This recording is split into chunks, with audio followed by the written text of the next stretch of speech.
Amém. Quem é apaixonado pelo Evangelho aqui? Então coloca a mão no seu coração aí agora. Repete comigo: Senhor, eu vim aqui para ouvir o Senhor. E eu sei que o Senhor fala através da sua palavra. Então, Senhor, não me deixe ficar distraído, mas que eu possa ouvir nitidamente a tua voz, em nome de Jesus. Amém. Irmãos, nós encerramos, o ano de 2021, começamos o ano de 2022. E é normal a gente fazer aquelas listinhas, você já viu? Alvos para 2022. Quem nunca fez uma dessas? Aliás, quem já fez uma dessas? Não vou perguntar quem fez esse ano não, porque, Porque também não é errado. Não é errado. Aquilo é uma maneira até da gente se conscientizar daquilo que de verdade a gente deseja. De verdade a gente crê. Só que existe um revés nessa história. Nós fazemos uma lista de pedidos para o Senhor e entregamos para Ele na expectativa de que Ele nos responda. Mas você já parou para pensar que nós também deveríamos responder para o céu? Porque às vezes a gente acha que só o céu tem que responder às minhas vontades. Mas você já parou para pensar que Deus espera que você responda ao céu? O pastor Paulo Júnior um dia falou um negócio interessantíssimo. E ele fez a seguinte analogia. Ele falou assim: olha, imagine que Jesus vai vir aqui na igreja hoje, pessoalmente, materializado. Vai vir aqui, vai ficar aqui, sentar numa cadeira, e aí então você vai organizar uma fila lá fora, e cada um vai ter 5 minutos com Jesus. E aí então você organiza uma fila lá fora, e quando você está lá na fila, vai ser entregue para você uma folha em branco e uma caneta, para todos que estão na fila. E aí ele disse o seguinte, ele falou: a grande maioria de nós, se não todos nós, íamos fazer o quê nesse tempo que a gente está esperando, com uma folha na mão e uma caneta?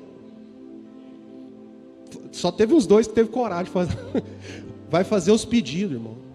Senhor, eu preciso disso, Senhor, eu vou anotar tudo para mim não esquecer, porque só tenho 5 minutos. Mas de verdade, você sabe o que ia agradar o coração de Jesus? Aquele que chegasse aqui com a folha em branco, entregasse na mão de Jesus e falasse assim: Senhor, escreve para mim, por favor, aquilo que eu tenho que fazer em teu favor. O céu responde resposta. O céu responde resposta. O céu não responde pergunta. O céu não responde pedido. O céu responde resposta. E todas as vezes que você responde para o céu, você ouve Deus falar. Então hoje o tema dessa mensagem, a primeira mensagem aí do culto das 17 horas 2022, é esse: respondendo aos céus. E eu queria te convidar a abrir sua Bíblia no livro de Amós, profeta Amós. Tem gente que vai descobrir que tem Amós na Bíblia hoje.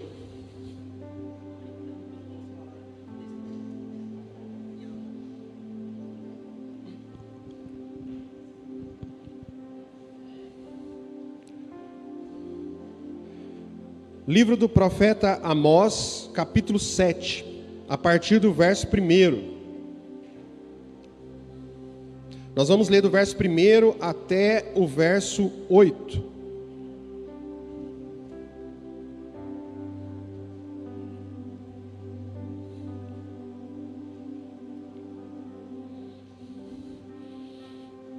Todo mundo já achou? Quem achou, diga amém. Quem não achou, diga escola bíblica. Ninguém. Amós capítulo 7, a partir do verso 1, diz assim: O Senhor Deus assim me fez ver, e eis que ele formava gafanhotos no princípio do rebento da erva seródia. E eis que era a erva seródia depois de findas as ceifas do rei. E aconteceu que, tendo eles comido completamente a erva da terra, eu disse: Senhor Deus, perdoa, rogo-te, quem levantará Jacó, pois ele é pequeno? Então o Senhor se arrependeu disso. Não acontecerá, disse o Senhor. Assim me mostrou o Senhor Deus. Eis que o Senhor Deus clamava para conter com fogo. Este consumiu o grande abismo e também devorou uma parte da terra. Então eu disse: Senhor Deus, cessa, eu te peço. Quem levantará Jacó, pois é pequeno? E o Senhor se arrependeu disso. Nem isso acontecerá, disse o Senhor Deus. Mostrou-me também assim, e eis que o Senhor estava sobre um muro, levantando o prumo, e tinha um prumo na sua mão. E o Senhor me disse: que vês tu, Amós? E eu disse: um prumo. Então disse o Senhor: eis que eu porei um prumo no meio do povo de Israel, nunca mais passarei por ele. Amém, irmãos? O profeta Amós, para quem não sabe, profeta, né, que está na Bíblia, escreveu um livro. E um dia o profeta Amós então teve uma visão. E o que o profeta viu? Ele viu uma grande nuvem de gafanhotos que vinha e que consumia a colheita seródia. O que é a colheita seródia? A colheita seródia é a segunda colheita. A primeira colheita era chamada colheita do rei, a segunda colheita era a colheita seródia, a segunda colheita. Então Amós teve essa visão, a visão de que os gafanhotos vinham e devorava completamente essa segunda colheita. E então Amós começou um diálogo com Deus, numa resposta ao céu. Naquilo que Deus disse, Amós então começou a responder aos céus. E isso traz para nós algumas chaves para 2022, algumas chaves que nós precisamos entendê-las aqui hoje. Entendê-las na resposta que nós precisamos dar aos céus. Quando Deus nos mostra algo difícil, algo que vai acontecer e que vai causar grande dano sobre a vida dos irmãos, sobre a vida das pessoas, sobre a vida da igreja, Deus mostra isso para que a gente possa responder aos céus como Amós respondeu. E a primeira coisa que nós precisamos entender para dar uma resposta para o céu é que o céu está esperando alguém que possa interceder pela próxima geração, porque a colheita seródia era a colheita seguinte. A nossa colheita seguinte é a próxima geração. Por isso que eu digo aqui que esse ministério trabalha para a próxima geração, irmão. Alguém precisa interceder por eles, porque o cenário do mundo está pronto para consumir essa geração. Está pronto para consumir os nossos filhos, está pronto para consumir os jovens da igreja. O mundo lá fora representa essa nuvem de gafanhotos, e que nós precisamos interceder diante de Deus, para que Deus poupe essa geração. Irmão, nós estamos gerando para quem? Para quem nós estamos gerando? Nós estamos gerando para o Senhor. Os nossos filhos, antes deles entrarem no ventre das mães, eles são herança do Senhor, e o Senhor confiou eles a nós, para que nós gerássemos eles num ambiente que o Senhor fosse glorificado. Então isso traz para nós a responsabilidade de interceder com responsabilidade, de interceder cuidando, zelando, pregando, sendo um testemunho para a próxima geração. Ana era casada com Eucana. A Bíblia diz que Penina, a outra mulher de Eucana, tinha filhos, mas Ana não tinha. E Ana era muito entristecida porque ela não tinha. E a Penina tinha muitos filhos. E havia uma desavença entre elas. Só que um dia, Ana resolveu ir para o templo como ela ia todos os anos. E ela mudou a oração. E Ana então disse para o Senhor: se o Senhor me der um filho, eu devolvo ele para o Senhor. Deus lá no céu precisava de um sacerdote, Ana precisava de um filho. A oração de Ana respondeu à vontade de Deus, e Deus disse: então agora você pode gerar, porque você está gerando para mim, não para você. Deixa eu dizer uma coisa para vocês, pais e mães que estão aqui: nós estamos gerando para o Senhor. Os nossos filhos, antes de ser nossos, eles são de herança do Senhor. Nós precisamos interceder pela próxima geração, nós precisamos ser responsáveis por eles.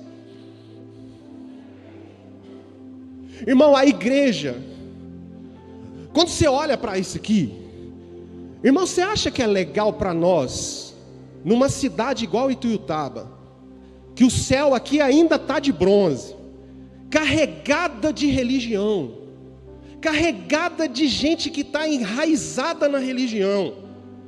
Você acha que é legal para nós pintar uma igreja com as paredes pretas, botar uns telão aqui, tocar com guitarra, tocar com bateria, cuidar dos jovens como nós cuidamos com esse ambiente? Você acha que para quem está à frente aqui é legal? Você acha que a gente recebe elogio?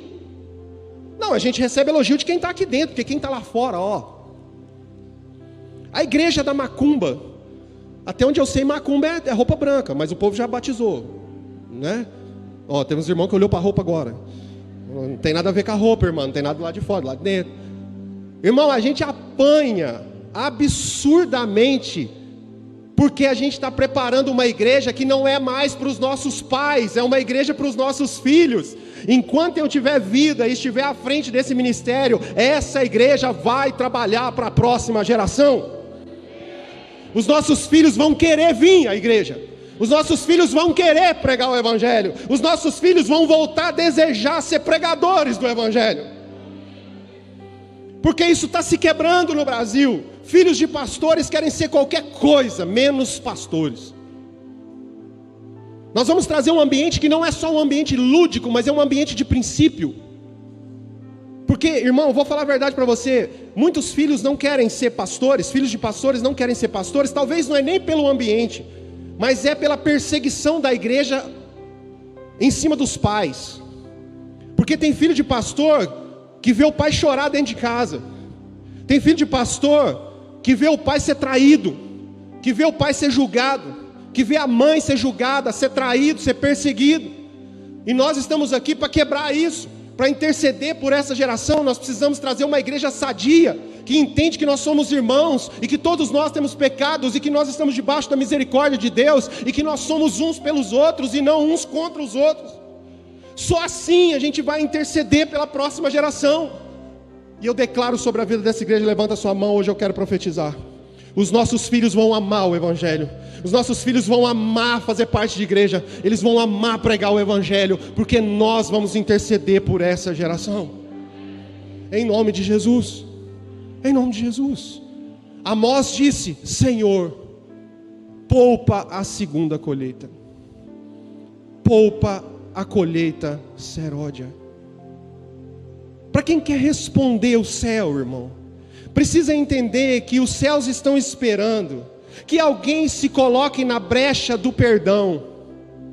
Amós disse: Senhor, perdoa.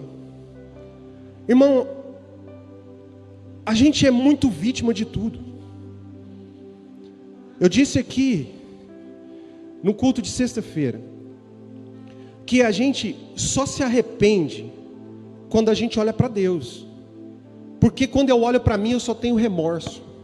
E às vezes a minha vida é uma vida de ficar pedindo perdão para Deus pelas minhas culpas, por aquilo que eu faço de errado, por aquilo que eu insisto em fazer de errado, e eu fico insistindo com o perdão de Deus, ao passo que eu já deveria estar na brecha para falar para Deus: Deus, perdoa os meus irmãos, perdoa os meus amigos, perdoa os meus familiares. Eu deveria ser esse intercessor, mas eu ainda estou escondido atrás das minhas falhas, pedindo perdão para mim. Amós pediu perdão por Israel.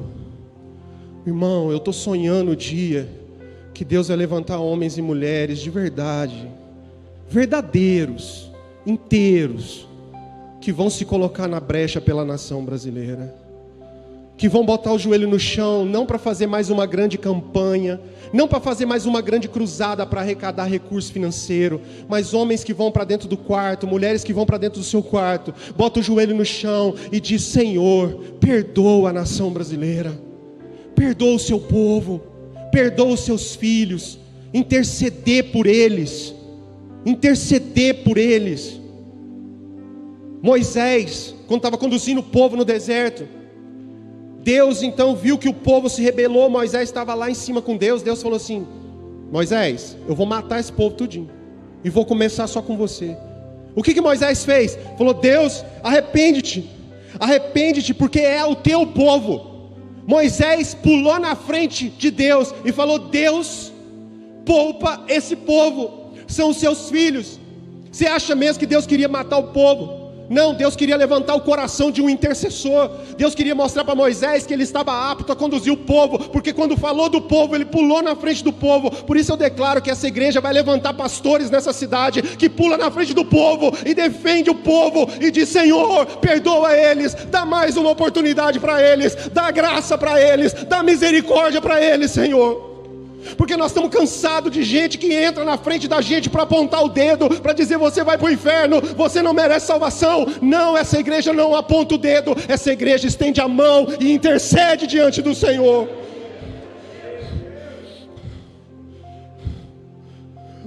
A gente precisa se colocar na brecha do perdão, irmão. Deus, perdoa, perdoa. Eu tenho certeza que o céu quer ouvir essa resposta, porque o julgamento de Deus não foge dos seus princípios. Sabe, irmão, uma igreja que responde o céu é uma igreja que está preparada, oh Jesus, para reconhecer a nossa miséria diante de Deus. Irmão, Amós disse para Deus: Deus, Israel é muito pequeno.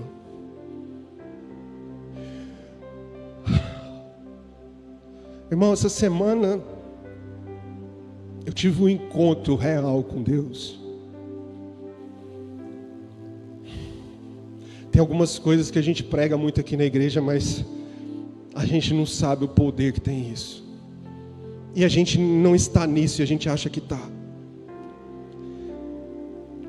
Essa semana eu entendi uma coisa: Deus não é Deus do abracadabra. Deus não é esse Deus que a gente pôs na cabeça, que se a gente sentar numa cadeira e fazer um protocolo religioso certinho, Deus vai vir e me livrar dos meus problemas.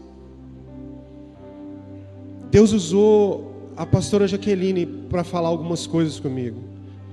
E antes de eu entrar nisso, eu quero dizer outra coisa para a igreja. A Bíblia fala no livro de Jó, que Jó tinha alguns amigos, e que Jó teve um embate com 3 amigos. Quando Jó foi afligido por Deus, teve 3 amigos que tiveram um embate com Jó, e começaram a dizer que Jó estava em pecado, e Jó ficava o tempo todo se defendendo daquilo, e dizendo: não é por isso, porque eu sacrificava. E os caras falando: você deve estar em pecado, porque como que pode ter acontecido uma coisa dessa para você? Até que apareceu um 4º amigo, chamado Eliú. Eliú era o mais novo deles. Por isso que eu creio numa geração de jovens que vão levantar com muito discernimento na nação brasileira. Eliú esperou todo mundo falar, porque ele sabia que os mais velhos tinham que falar primeiro. E Eliú então se colocou diante de Jó e diante dos amigos. E aí então Eliú disse para os amigos: por que vocês estão acusando ele do pecado? Por que vocês não fazem como vocês faziam antes? Por que vocês não ajudam ele ao invés de criticar? Só que Eliú não parou por aí. Eliú virou para Jó e falou assim: e você? Por que você está se defendendo? Por que você está colocando Deus nessa condição de um Deus injusto? O que Eliú estava dizendo? Eliú estava dizendo: Jó, olha para dentro de você. Irmão, o que Deus está precisando levantar na nossa geração são pessoas que andem com a gente e que façam a gente olhar para dentro da gente. Eu tive essa pessoa essa semana, porque do lado de fora é fácil de organizar, é muito fácil de organizar. Do lado de fora parece que é fácil, que nem no meu caso é muito fácil. Eu sou pastor de um ministério, então está tudo certo, eu estou casado, minhas filhas estão lá em casa, nós estamos pregando o evangelho, a igreja está crescendo, o ministério está lindo, nós temos uma graça de entender o evangelho e conseguir comunicar isso para as pessoas. Do lado de fora está tudo muito bonito, só que precisa ter alguém do seu lado para dizer para você: e do lado de dentro? E do lado de dentro? Como é que está aí do lado de dentro? Será que a sua organização de fora não é porque do lado de dentro você é muito vaidoso? Será que essa organização do lado de fora não é porque você é muito orgulhoso? Será que toda essa organização não é para blindar e esconder você de você mesmo? Era isso que Eliú estava falando para Jó: olha para dentro. Irmão, eu oro para que Deus levante pessoas para andar com você esse ano de 2022, que vão fazer você olhar para dentro, que não vão ter nenhum receio de falar para você: do lado de fora está tudo bonito, mas e do lado de dentro?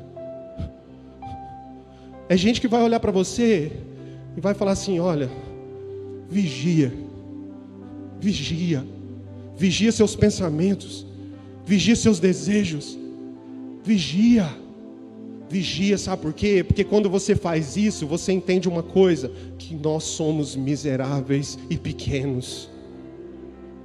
E aí eu não me coloco mais diante de Deus dando ordem para Deus. Deus, eu ordeno. Deus, eu ordeno que o Senhor faça isso. Tem gente que dá prazo: Deus, o Senhor tem que fazer em 10 dias, o Senhor tem que fazer em 5 dias.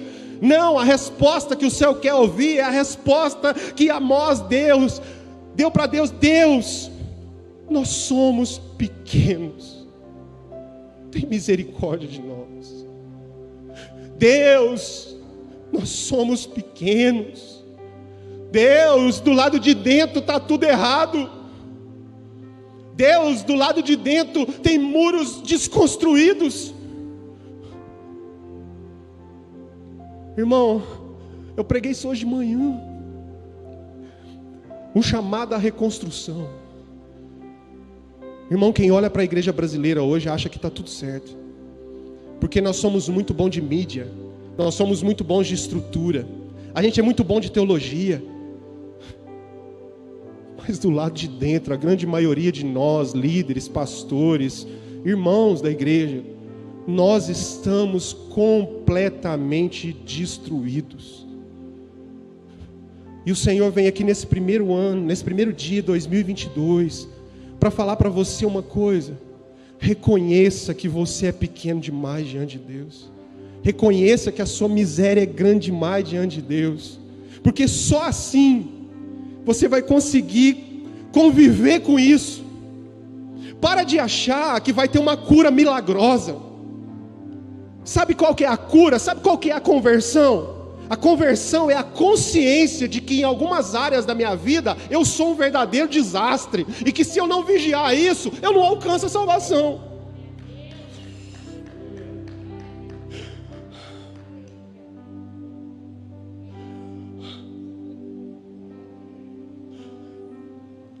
Essa semana que eu fui entender de verdade o que o apóstolo Paulo escreveu. Quando ele escreveu e disse assim: Senhor, eu tenho um espinho na carne. 3 vezes eu orei, mas nada aconteceu. E aí agora eu entendi por que Deus falou para ele: Paulo, a minha graça te basta. Sabe qual que é a graça? Deus não tirou o espinho da carne de Paulo. Deus falou para Paulo: Paulo, apesar de você ter ido até o 3º céu, apesar de você orar e as pessoas serem curadas, apesar de você entender o evangelho e pregar aos gentios, e fui eu que te chamei, Paulo, esse espinho na sua carne vai ficar em você, para você saber que diante de mim você é miserável.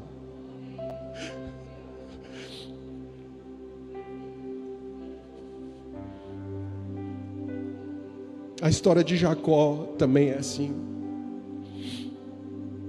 Irmão, Jacó só foi abençoado por Deus o dia que ele reconheceu diante de Deus quem ele era. O dia que Jacó declarou com a sua boca: o meu nome é trapaceiro, o meu nome é ladrão, o meu nome é usurpador. Quem é você aqui essa noite? Quem é você no primeiro dia, no primeiro culto de 2022? Quem é você do lado de dentro? Faça uma oração agora e diga para o Senhor: Senhor, eu sou isso.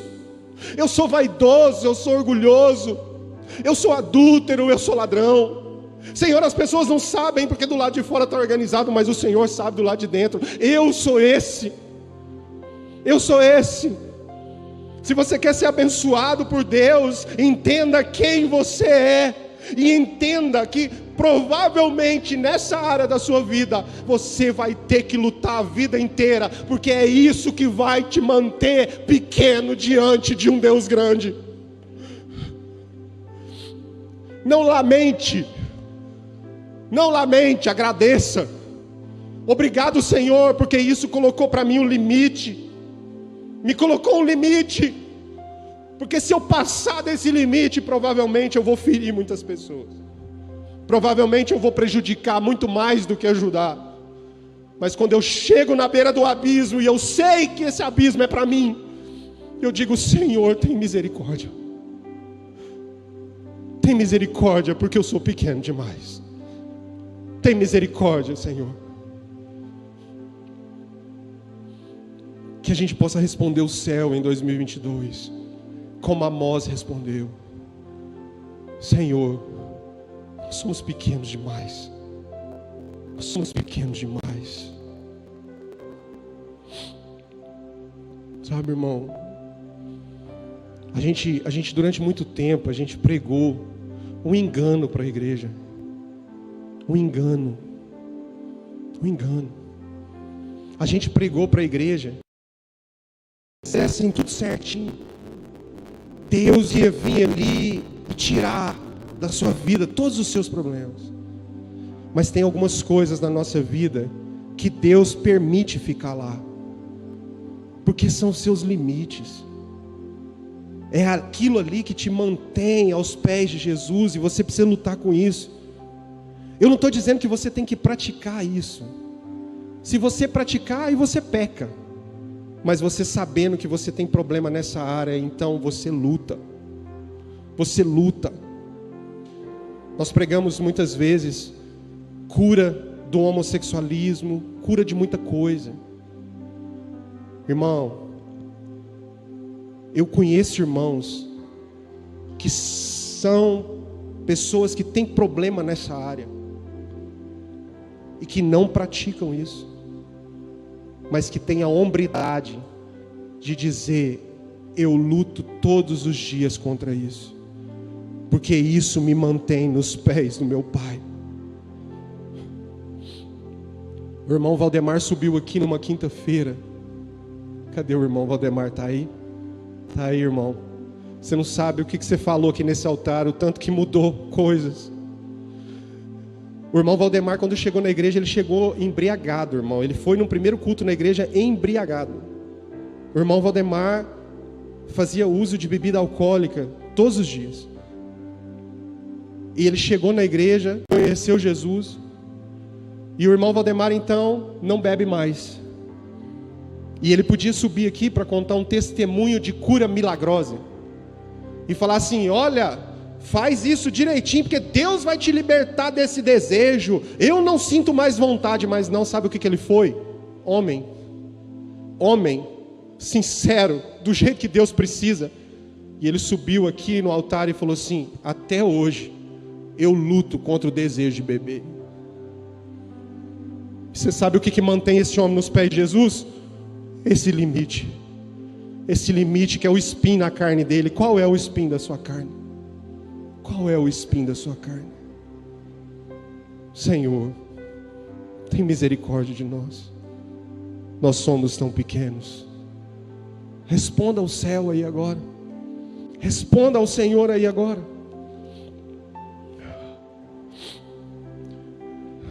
Sabe, querido, responder aos céus é ser alguém que toca a misericórdia de Deus. A Bíblia fala de uma mulher do fluxo de sangue. É uma coisa que puxa a outra.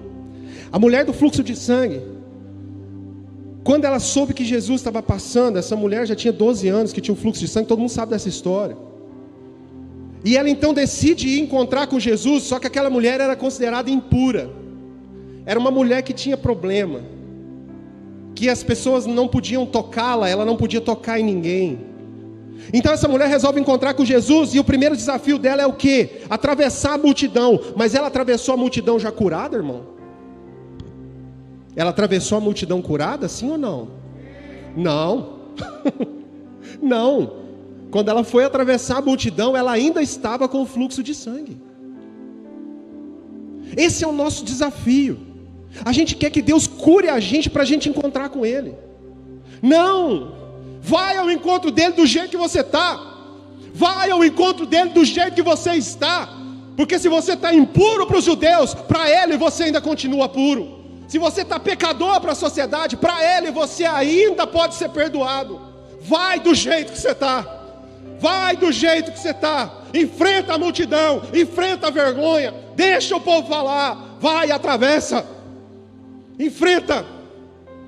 Ela enfrentou a multidão, correu o risco de ser apedrejada, correu o risco de ser difamada, e ela foi, porque ela sabia que ela precisava encontrar com Jesus.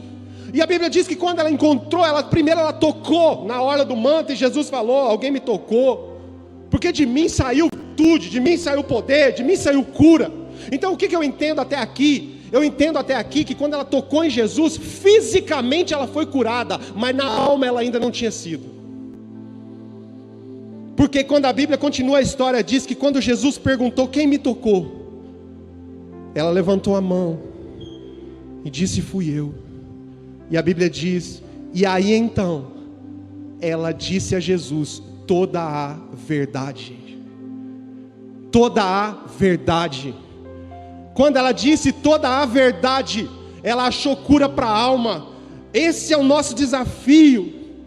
Chegar em Jesus para ser curado fisicamente talvez não seja tão difícil, mas para ser curado na alma a gente tem que falar para Jesus toda a verdade. Olha, eu sou essa mulher impura, a sociedade não pode me tocar, eu não posso tocar em ninguém, eu sou esse pecador mesmo, eu sou essa pessoa que não tem caráter, eu sou essa pessoa que prejudica a minha família, eu estou traindo a minha mulher, eu estou traindo meu marido, eu estou fazendo sexo antes do casamento. Igreja, conte a verdade. Conte a verdade. Porque quando ela contou toda a verdade, Jesus disse: vai, a tua fé te curou. Conta a verdade. Irmão, sabe o que falta na gente para a gente viver em família? Sinceridade. Porque se a gente for sincero, a gente toca na misericórdia de Deus. Eu quero viver na misericórdia de Deus, porque eu sei o tanto que eu sou pequeno. Eu declaro sobre a vida dessa igreja, levante a sua mão. Eu declaro um povo que não vai mais mentir para o Senhor. Um povo que vai ter coragem de falar: Deus, eu sou isso aqui mesmo.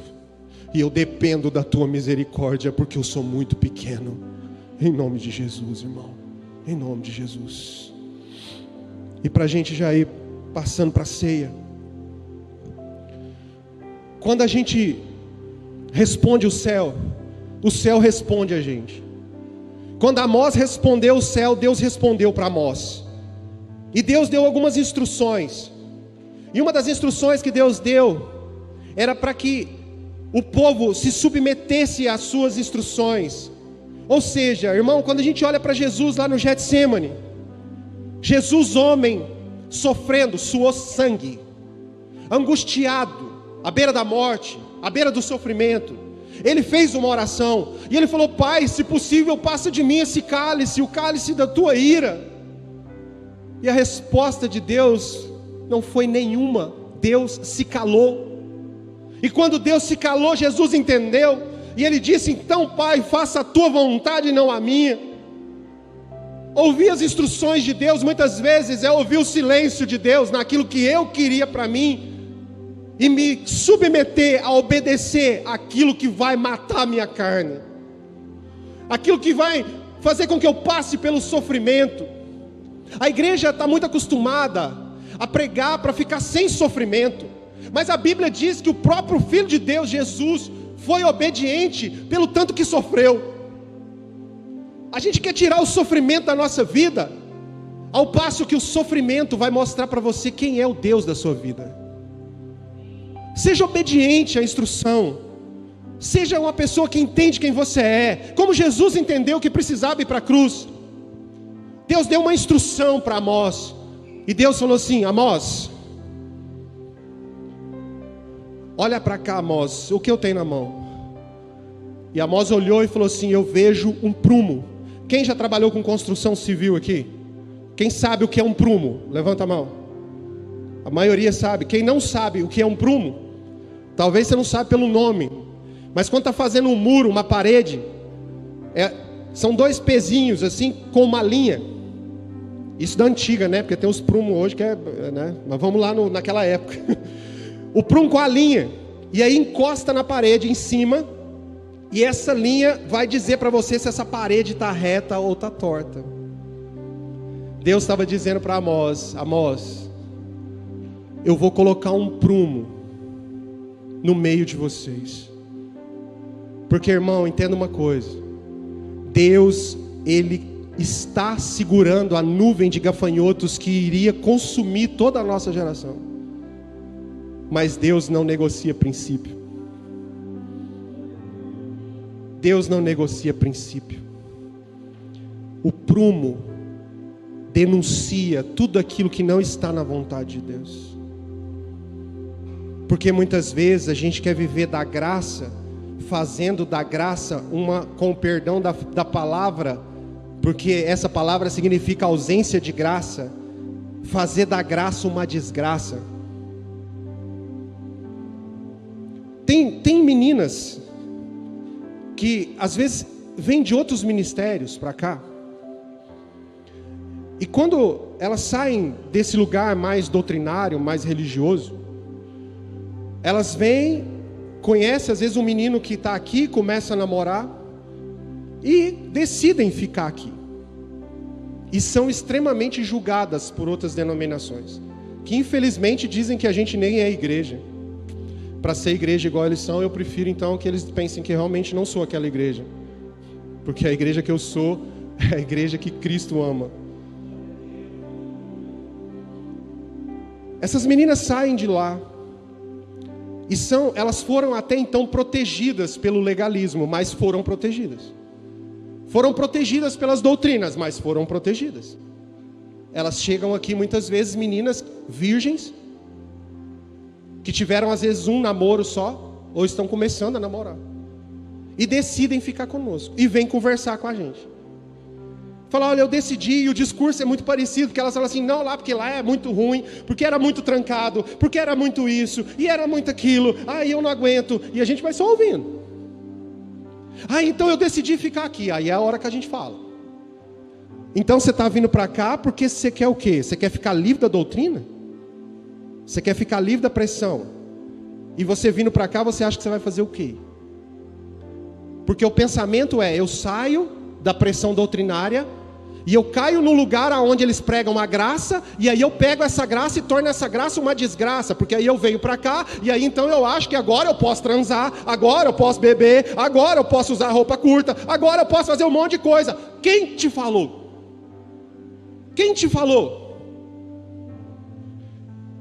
Porque é assim que o diabo está desconstruindo a imagem de uma igreja reta que o Senhor quer levantar. Deixa eu te falar uma coisa, eu falo isso aqui toda vez. Aqui você pode tudo, só não pode pecar. Vai dormir com essa aí agora, pensa aí. Pensa aí.